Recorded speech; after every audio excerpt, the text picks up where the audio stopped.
عليه ونعوذ بالله من شرور أنفسنا ومن سيئات أعمالنا من يهده الله فلا مضل له ومن يضلله فلا هادي له ونشهد أن لا إله إلا الله وحده لا شريك له ونشهد أن سيدنا ونبينا وشفيعنا وحبيبنا ومولانا محمدا عبده ورسوله صلى الله تعالى عليه وآله وصحابه أجمعين وبارك وسلم أما بعد فأعوذ بالله من الشيطان الرجيم بسم الله الرحمن الرحيم ألا إن أولياء الله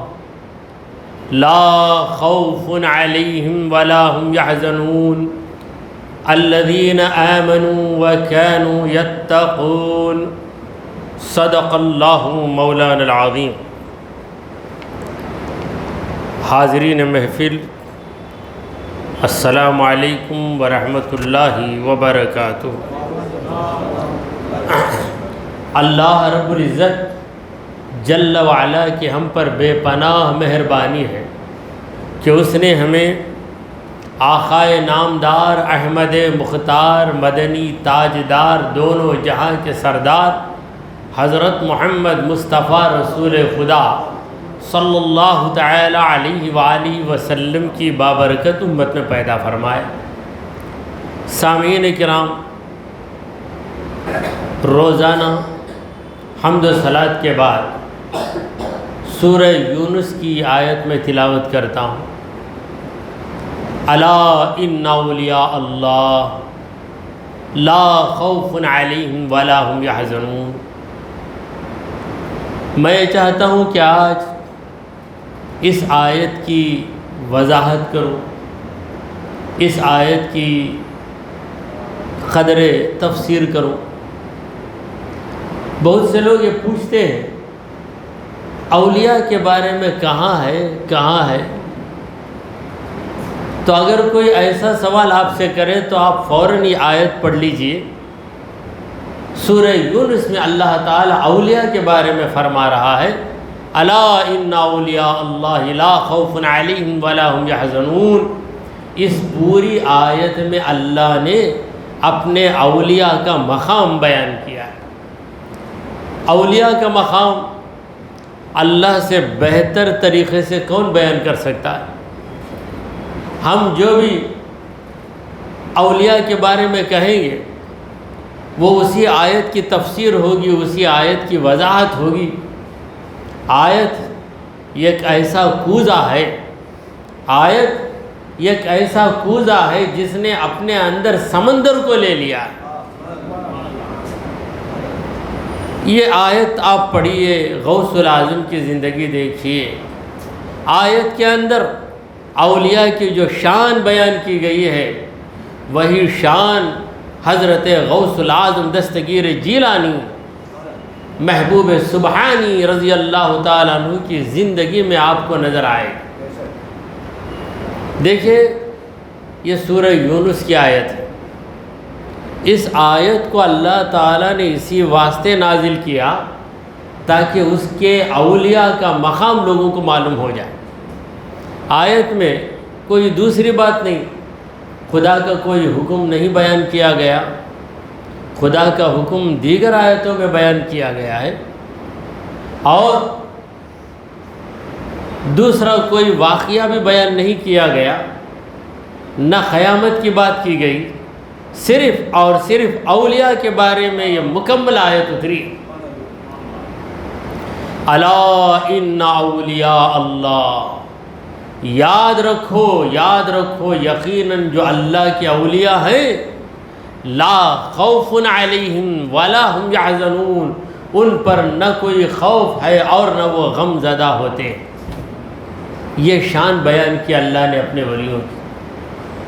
پروردگار فرما رہا ہے کہ جو میرا ولی ہوگا اسے ڈر نہیں ہو سکتا. وہ نڈر رہے گا، اور جو میرا ولی ہوگا اس کے پاس غم نہیں آئے گا، وہ بے غم زندگی گزارے گا۔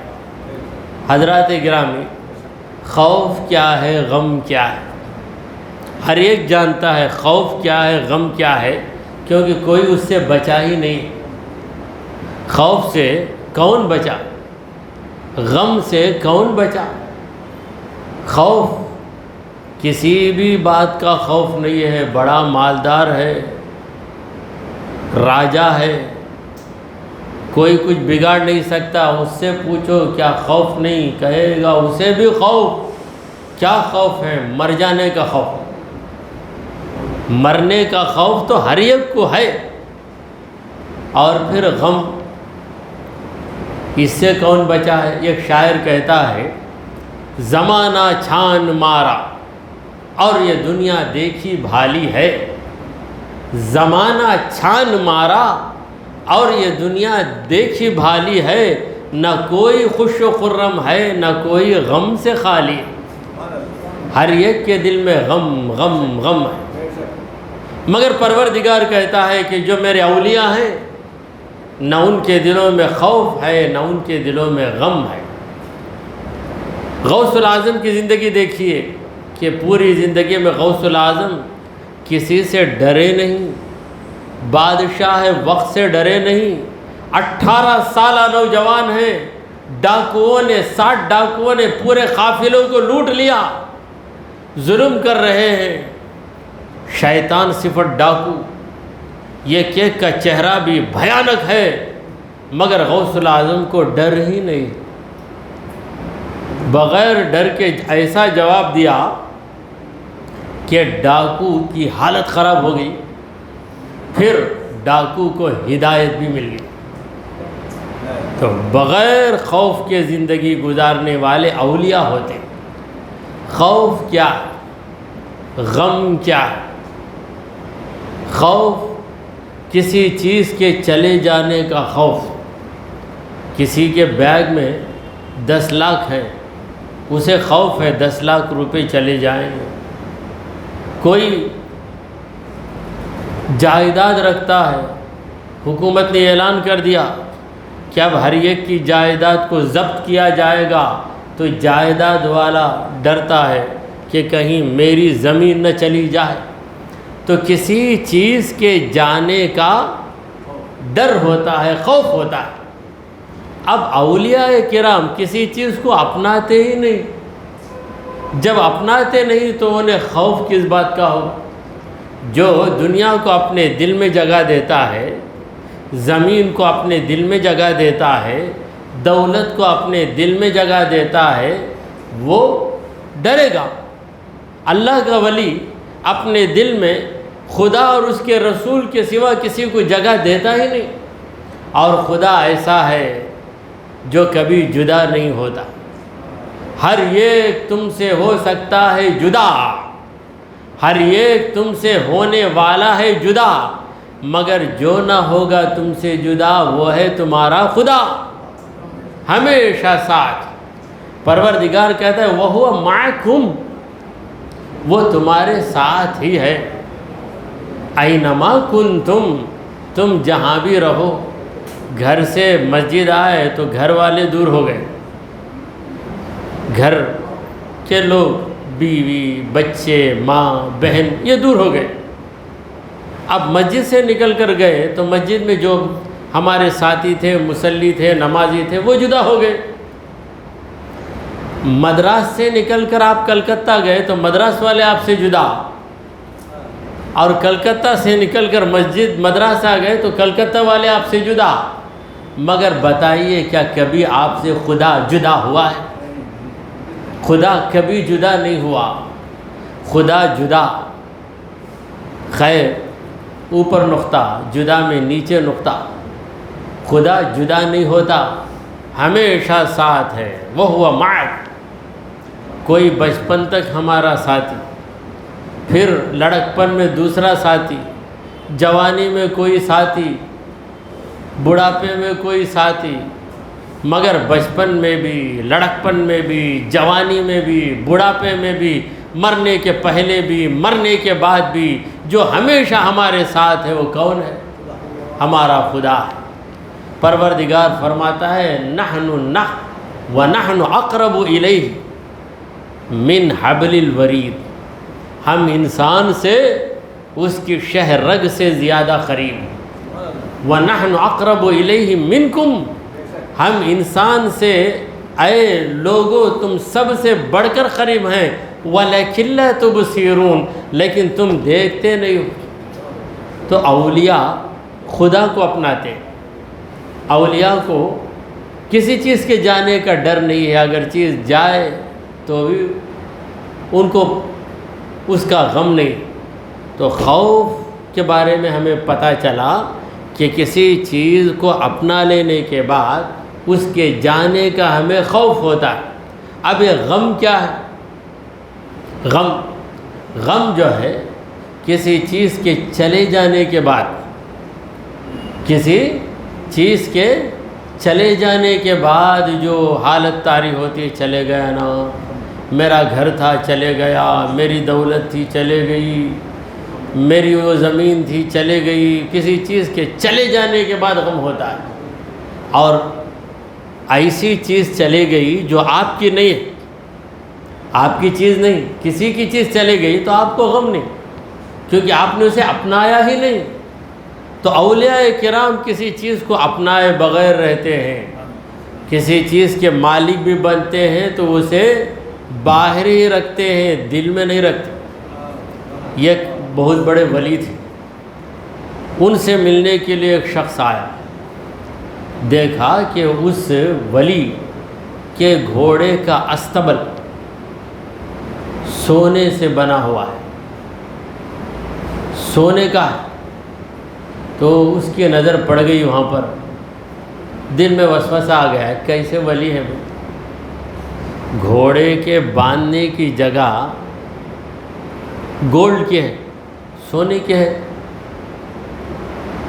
تو سوچا آخر پوچھا، حضرت میں سمجھا کہ آپ اللہ کے ولی ہیں، مگر یہ کیا بات ہے کہ گھوڑے کا جو استبل ہے یہ وہ سونے کا ہے نا؟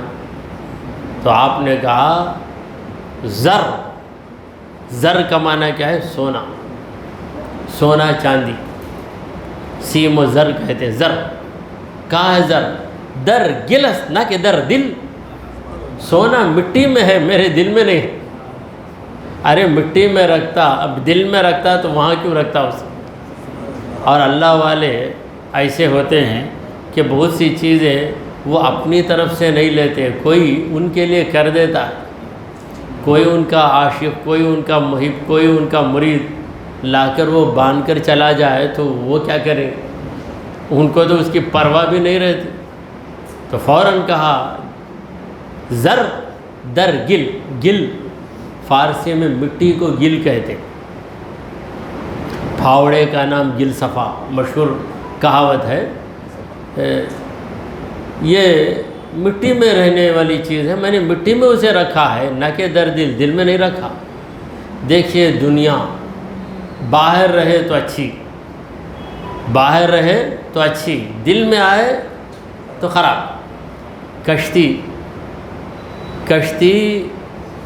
کے باہر پانی ہو تو اچھا ہے، کشتی پانی میں برابر چلتی ہے۔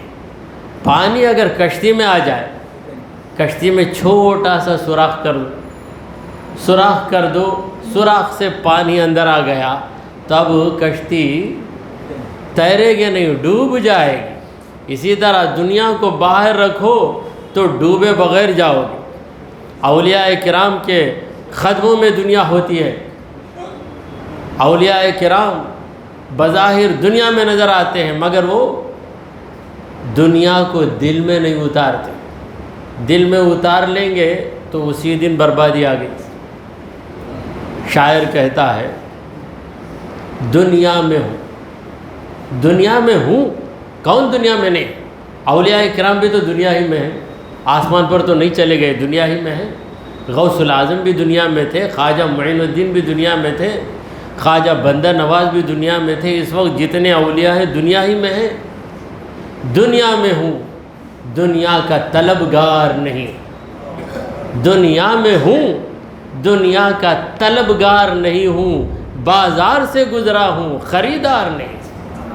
بازار سے گزرنے والا ہر آدمی خریدار نہیں ہوتا، کوئی یوں ہی راستہ طے کرنے کے لیے گزر جاتا ہے، کوئی خریدنے کے لیے گزرتا ہے، تو کوئی دنیا کو اپناتا ہے، کوئی دنیا میں اس لیے رہتا ہے کہ پروردگار نے اسے دنیا میں رکھا ہے۔ جب تک میرا خدا دنیا میں رکھے گا میں دنیا میں رہوں گا۔ حضرات محترم، مثنوی شریف میں مولانا روم رحمۃ اللہ علیہ ایک واقعہ نقل کرتے ہیں۔ وہ واقعہ یہ ہے کہ ایک بزرگ نے خواب میں دنیا کو دیکھا۔ دنیا بڑی حسین و جمیل عورت، بڑی خوبصورت عورت کے روپ میں دنیا آئی، آ کر کہنے لگی میں دنیا ہوں، میں دنیا ہوں۔ تو بزرگ نے، اللہ تعالیٰ اپنے نیک بندوں کو عجیب و غریب چیزیں دکھاتا ہے، اسی کو کہتے ہیں انکشافات۔ یہ جن پر طاری ہوتی ہیں چیزیں وہ بتا دیتے ہیں۔ تو ایک بزرگ کے خواب میں کیا آئی؟ دنیا آئی، ایک خوبصورت عورت کے روپ میں آئی۔ کہا میں دنیا ہوں۔ وہ غور سے دیکھا تو پیشانی میں ایک داغ ہے، پاؤں میں ایک داغ، پیشانی میں داغ، پاؤں میں داغ۔ حضرت پوچھنے لگے کیا ہے دنیا، تو اتنی خوبصورت ہے، اتنی دلربا ہے، کیا ہے؟ دلربا، دل کو کھینچ لینے والی۔ دلربا کا معنی کیا ہے؟ دل کو کھینچ لینے والا۔ تو بڑی دلربا ہے، دلکش ہے، جو تجھے دیکھے گا تیرا ہو جائے گا۔ مگر اتنی حسین و جمیل ہونے کے باوجود تیری پیشانی میں ایک داغ، تیرے پاؤں میں ایک داغ، یہ کیوں؟ دنیا نے کہا پاؤں میں اس لیے داغ ہے کہ دنیا والے میرے پیروں پہ پڑتے ہیں، میں انہیں لات مارتی ہوں، لات مارتی ہوں، ان کو لات مارتے مارتے مارتے میرے پیروں میں نشان آ گیا۔ دنیا کے جو طلبگار، دنیا کا طلبگار، حلال طریقے سے دنیا حاصل کرو، دنیا کو مقصود بالذات نہ بناؤ، مقصود بالغیر بناؤ۔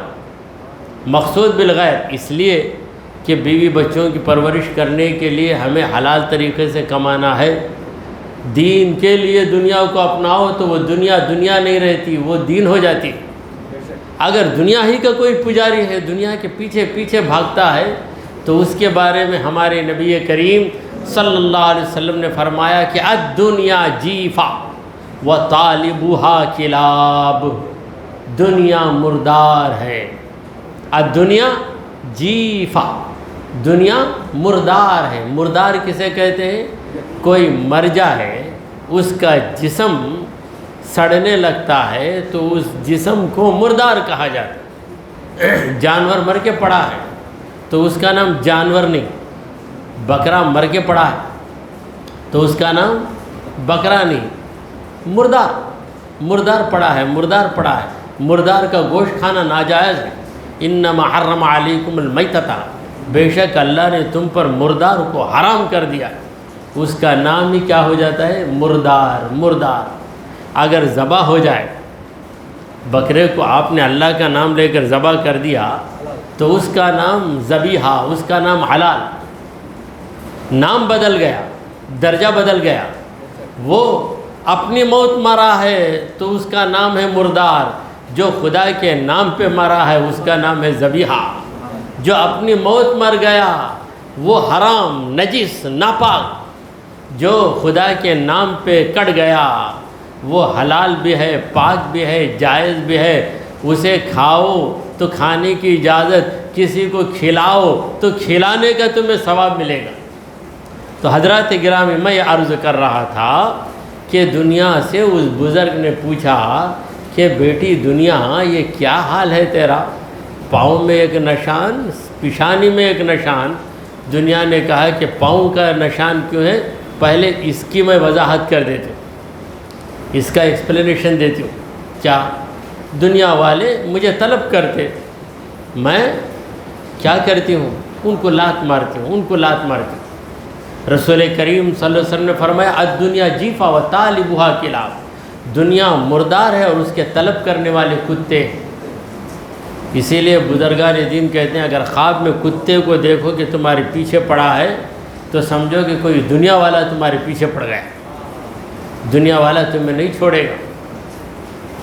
تو پاؤں میں اس لیے داغ آ گیا۔ اچھا پیشانی میں کیوں داغ آیا؟ پیشانی میں اس لیے داغ آیا کہ اللہ والوں کو بہکانے کے لیے میں ان کے پیروں پہ جا کے پڑتی ہوں، وہ مجھے اسی ٹھوکر مارتے ہیں کہ ان کی ٹھوکریں کھا کھا کر میری پیشانی میں داغ آ گیا۔ تو اس طرح دنیا نے اپنی حقیقت کو واضح کر دیا۔ تو دنیا کیا ہے؟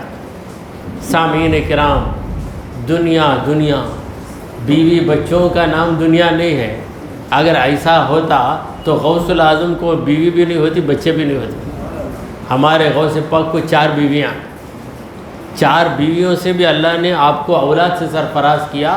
40 فرزند ہیں غوث اعظم، اور 40 بیٹے بھی اسی کام میں لگے۔ کیا کام؟ خدا کی مخلوق کو صحیح راستہ بتانا، لوگوں کو دین کا پیغام دینا، بھٹکے ہوں کو صحیح راستے پہ لے آنا۔ اسی لیے آپ جدھر بھی جائیے قادری سلسلہ کہاں سے آیا؟ غوث الاعظم کے ایک بیٹے ادھر آئے، ایک کوئی بیٹا ادھر آیا، کوئی بیٹا ادھر آیا، کہیں بیٹا نہیں آیا تو پوتا آیا، پوتا نہیں آیا تو پڑپوتا آیا، نسل در نسل۔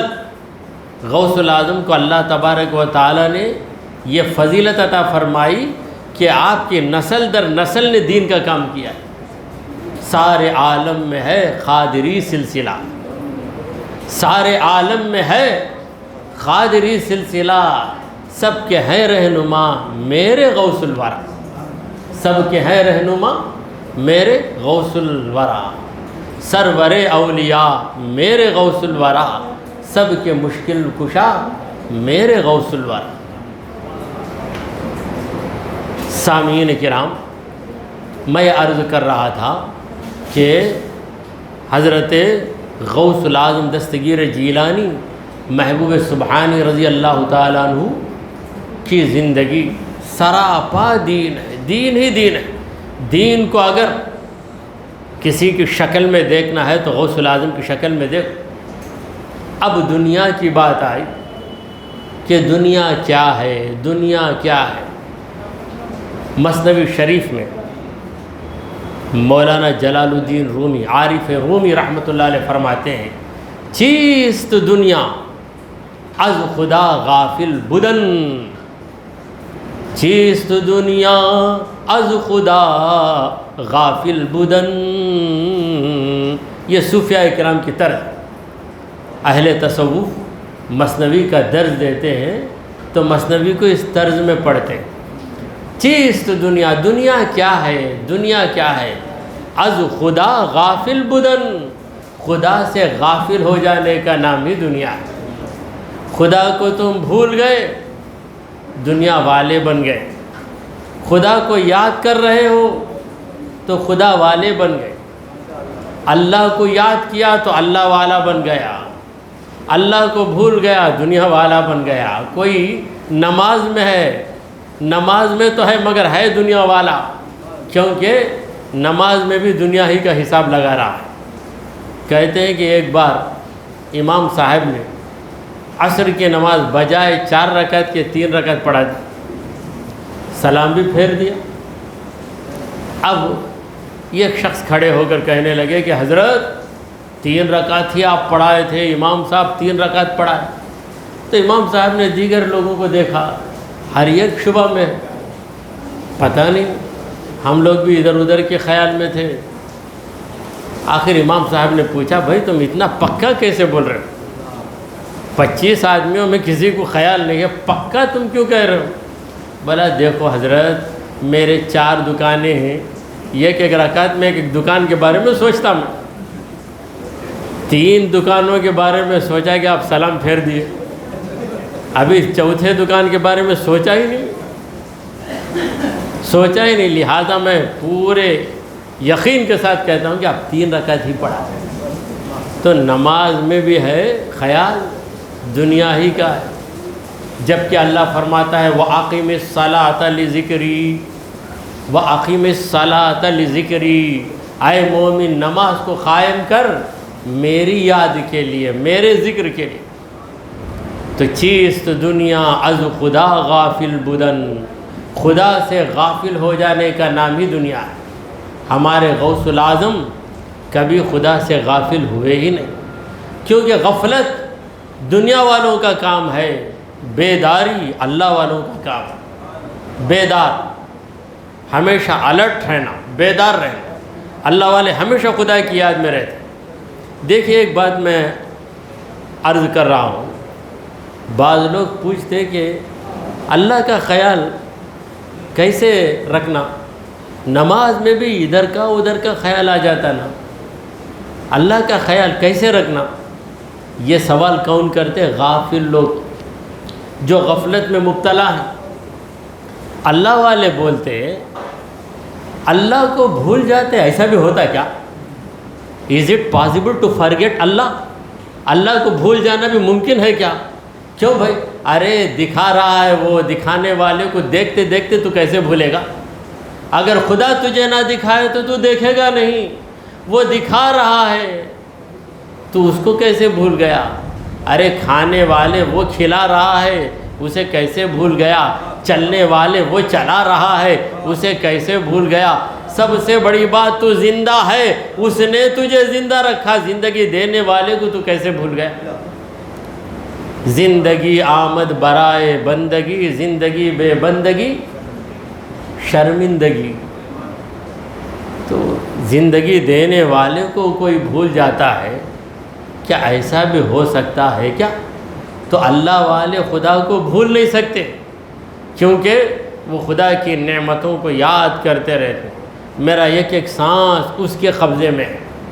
ہمارے نبی کریم صلی اللہ علیہ وسلم کی بہت سی حدیثیں ایسی ہیں کہ کچھ نصیحت کرنے کے پہلے، کوئی نصیحت کرنے کے پہلے ہمارے نبی کریم صلی اللہ علیہ وسلم فرماتے ہیں والذی نفس محمد بیدہ، قسم اس ذات کی جس کے قبضہ قدرت میں محمد کی جان ہے۔ تو ہماری جان خدا کے قبضے میں، ہماری زندگی خدا کے اختیار میں۔ جیسے ہم اپنے ہاتھ میں ریموٹ رکھتے ہیں، جب چاہے سوئچ آف کر دیتے، جب چاہے سوئچ آن کر دیتے۔ ہمارے کنٹرول میں جو ریموٹ ہے اس سے زیادہ ہم خدا کے کنٹرول میں۔ جب چاہے گا سانس کو روک دے گا۔ اچھا چلتا پھرتا آدمی سانس لینے میں تکلیف محسوس کر رہا، اور کوئی سانس لینے میں تکلیف محسوس کر رہا تھا، اچانک اس کی حالت نارمل ہو گئی۔ یہ خدا کے کرشمے ہیں، خدا کے کارنامے۔ چیست دنیا از خدا غافل بدن، خدا سے غافل، خدا کو بھول جانا، یہی تو دنیا ہے۔ نئے خماش و نخر نخرو فرزند و زن، یہ تمہارا لباس، یہ دنیا نہیں ہے۔ یہ بیوی تمہاری، یہ بچے تمہارے، یہ دنیا نہیں ہے۔ اگر بیوی کا نام دنیا ہے تو رسول کریم صلی اللہ علیہ وسلم کبھی شادی ہی نہیں کرتے۔ اگر بچوں کا نام دنیا ہے تو کسی پیغمبر کو اولاد نہیں ہوتی، اولیاء کرام کو اولاد نہیں ہوتی۔ تو دنیا اس کا نام نہیں ہے، خدا سے بھول جانے کو دنیا کہتے ہیں۔ تو غوث العظم کی تعلیمات بھی یہی ہے کہ خدا کو یاد کرتے رہو، خدا کو یاد کرتے رہو۔ اس موقع پر ہمارے غوث العظم کا ایک شعر مجھے یاد آ رہا ہے۔ دیکھیے غوث العظم کی شاعری عربی زبان میں بھی ہے، فارسی زبان میں بھی۔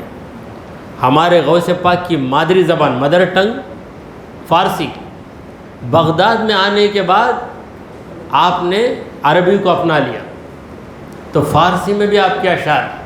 یہ ایک شعر غوث العظم کا، محفل غوث العظم کی ہے، ان کی محفل میں ان کا شعر سناؤں تو یہ بالکل مناسب ہے۔ فرماتے ہیں غوث پاک ندارم گرچ آدیدہ کہ بینم در جمالے تو۔ یہ ایک دور تھا کہ فارسی کی تعلیم اسکولوں میں بھی دی جاتی تھی، اب فارسی کا شعبہ ہی یونیورسٹی میں بند ہو گیا۔ Department of Arabic, Persian and Urdu ہے، مگر پرشین کیا ہے نہیں، یہ ایک اسٹوڈنٹ بھی نہیں. تو فارسی اس طرح رخصت ہو گئی، مگر یہ ہمارے بزرگوں کی زبان.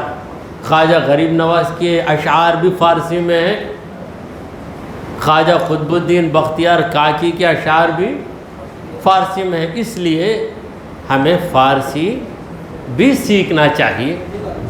تو حضرات محترم غوث العظم کا شعر ہے، ندارم گرچہ آدیدہ کہ بینم در جمالے تو، اے پروردگار تیرا جمال، تیرا حسن، تیرا جلوہ دیکھنے کے قابل میرے پاس آنکھ نہیں. میری آنکھوں میں، میری نگاہوں میں وہ طاقت نہیں ہے، وہ قوت نہیں ہے کہ میں تجھے دیکھ سکوں. مطلب یہ ہے کہ اے پروردگار میں اتنا ناقابل ہوں، میں اس قدر کمزور ہوں، میں اس قدر مجبور ہوں، میں اس قدر نااہل ہوں کہ تجھے دیکھوں. تجھے دیکھ نہیں سکتا میرے مولا، میں تجھے دیکھ نہیں سکتا. یہ عاجزی یہی اللہ کو پسند آتی. بھائی میں ایسا نماز پڑھتا، کل کا دن اللہ کو بھی پوچھوں گا جنت نہیں دیا تو اتنے نماز پڑھ کے جنت نہیں دیتا کیا؟ اللہ سے سوال کریں گا. اللہ اکبر، اللہ اکبر.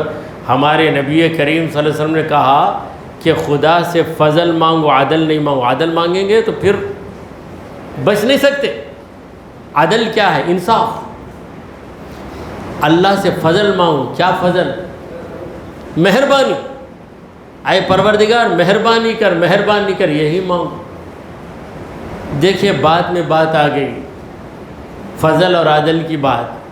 قوم بنی اسرائیل میں ایک ایسا عبادت گزرا ہے، بڑا عبادت گزار، بہت عبادت کرتا رہا 500 سال.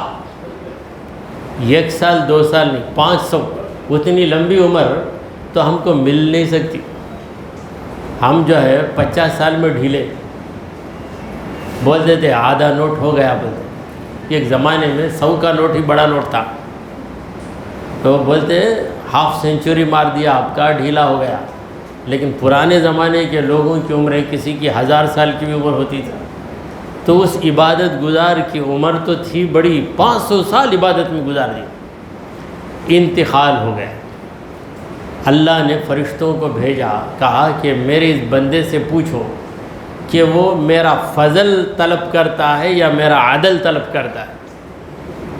فضل ہونا تجھے یا عدل ہونا؟ فضل یعنی میری مہربانی، میں تجھ پہ رحم کروں گا.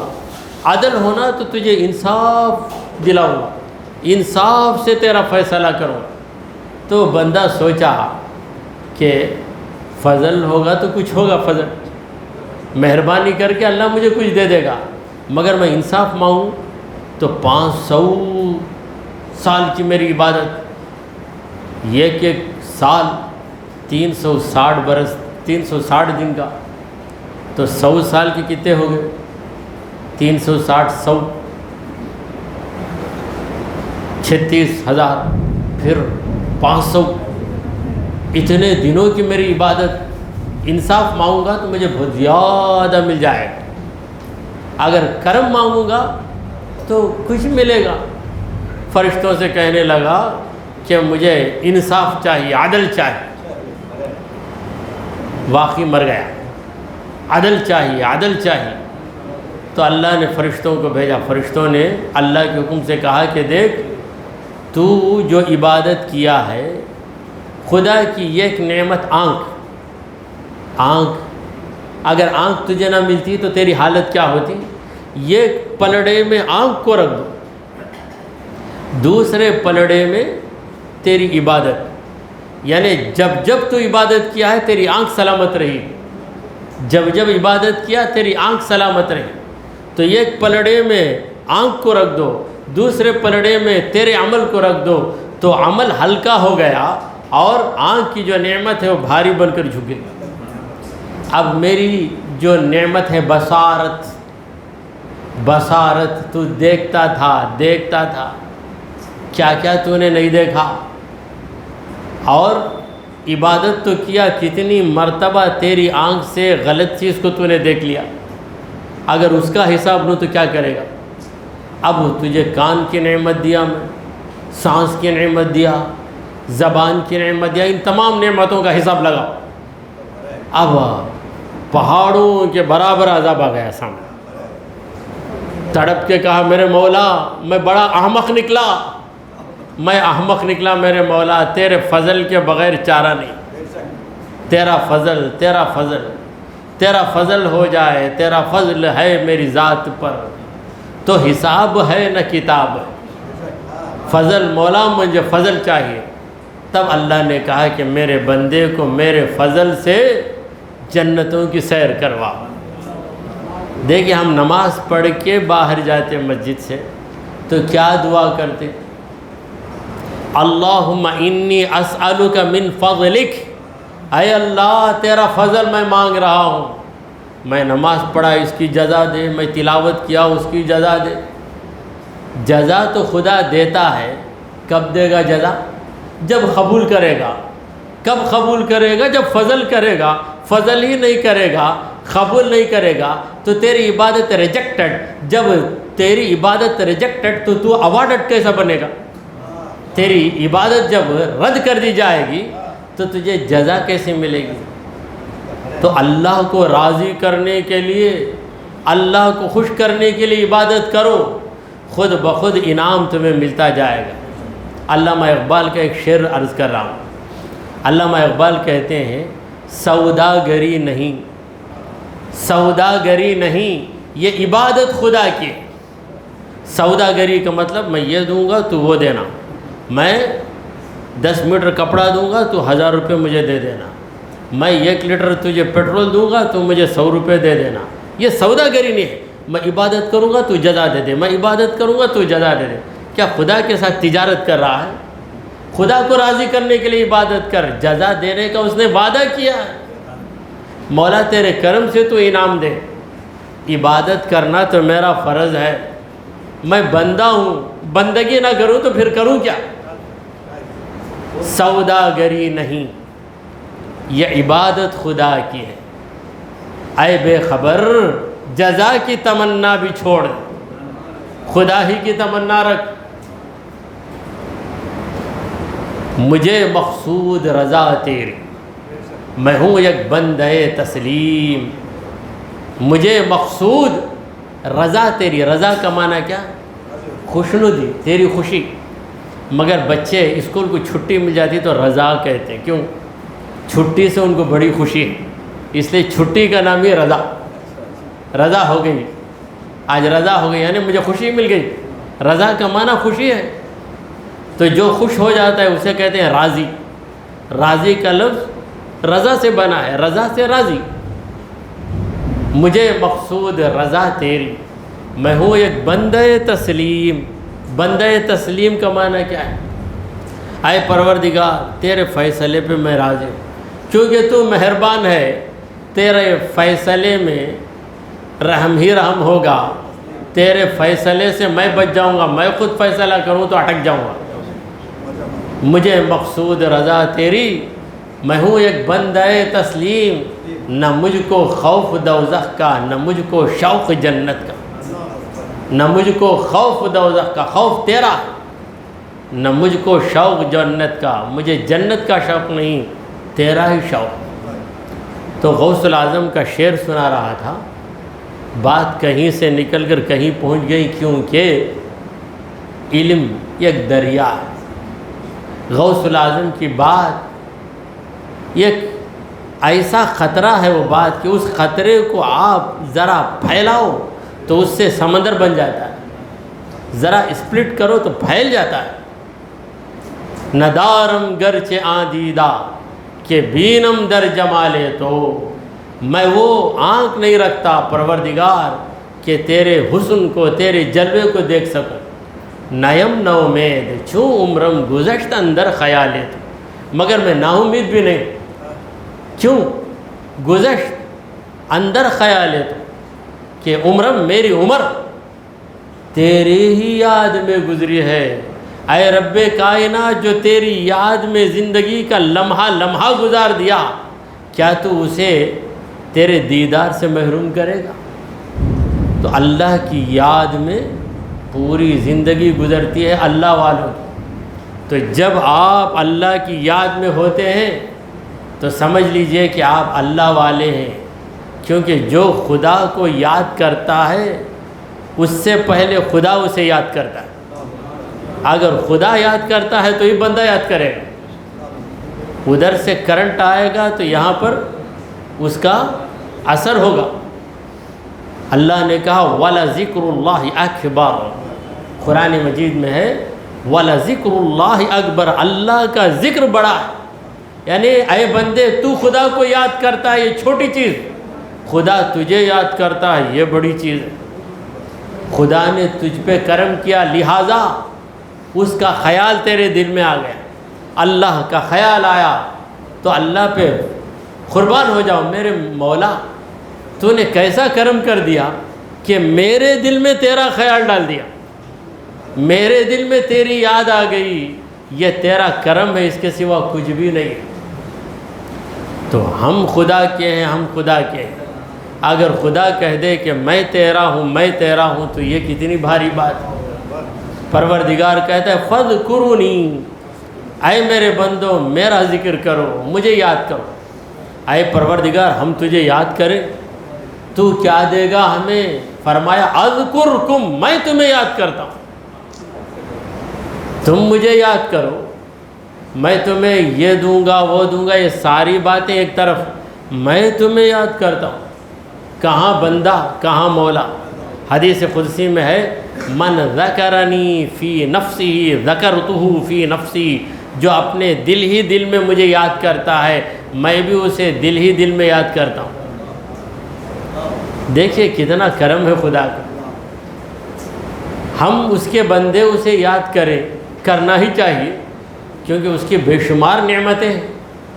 اتنی نعمتیں ہیں کہ اگر کسی انسان کو یہ ذمہ داری دے دو کہ خدا کی کتنی نعمتیں تجھ پر ہیں ذرا گن کر بتا، نہیں بتا سکتے۔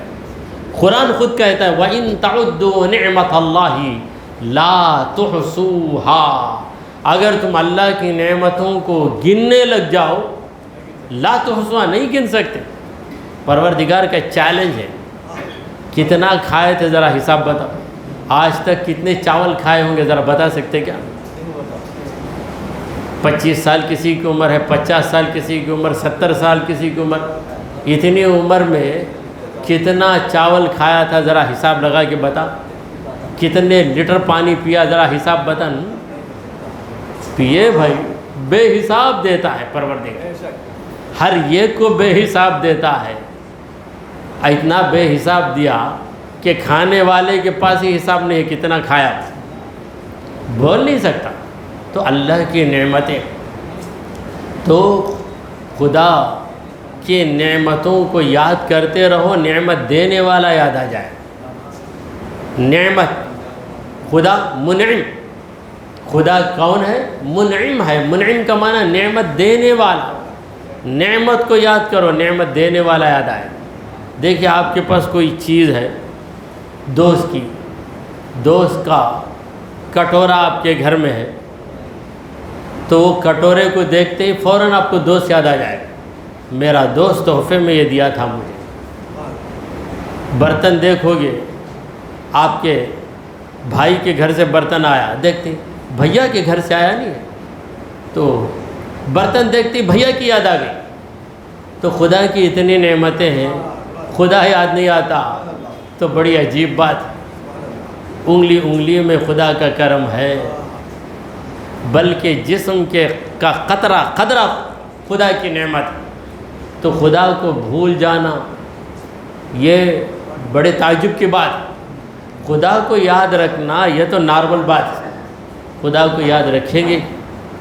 اب رہا دنیا کا غم، دنیا کا غم دین کا غم، دنیا کا غم دین کا غم۔